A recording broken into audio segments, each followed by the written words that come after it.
Hello everyone good morning. ଯେହେତୁ ଆଜି ଥିଲା ଗୁରୁବାର, ସକାଳୁ ଉଠିକି ଧରିଲି ଝାଡ଼ୁ ଧରି ଘର ଓଳେଇ ସାରି ତାପରେ ଘର ପୋଛିବା କାର୍ଯ୍ୟକ୍ରମରେ ଲାଗି ପଡ଼ିଲି। ଘର ପୋଛି ସାରି ବ୍ରସ୍ କରିନେଲି। ବ୍ରସ୍ କରିକିନି ତାପରେ ଗାଧେଇ ପାଧେଇ ରେଡ଼ି ହେଇ ଚାଲିଲି ଠାକୁର ପୂଜା କରିବା ପାଇଁ। ଯେହେତୁ ଆଜି ଥିଲା ଗୁରୁବାର, ସେଥିପାଇଁ ପୂଜା କରିବା ପାଇଁ ଟିକେ ଟାଇମ୍ ଲାଗେ। ତ ସେଠୁ ଆସିଲା ପରେ ଭାବିଲି ଜଲ୍ଦିରେ କ'ଣ ହେବ, ଚାଲ ଚକୁଳି ବନେଇକି ଖାଇନେବା।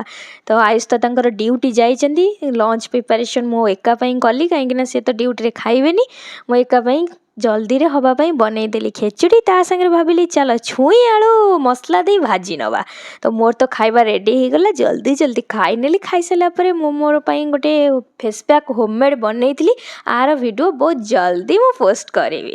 ଆୟୁଷ ଆସିଲା ପରେ ଆମେ ଟିକେ ପଳେଇଥିଲୁ ମାର୍କେଟ। ସେଠି ମୋତେ ମିଳିଗଲା ଗୋଟେ ଲଡ଼ୁ, ତାକୁ ଧରି ପଳେଇ ଆସିଲୁ। ଯେହେତୁ ଗୁରୁବାର ହାଟ ତ ପଡ଼ିଥିବ, ଚାଲ ହାଟକୁ ଯାଇକି ଫେରିଲୁ। ଭିଡ଼ିଓ ଯଦି ଭଲ ଲାଗିଥିବ ପୁଣି ଦେଖା।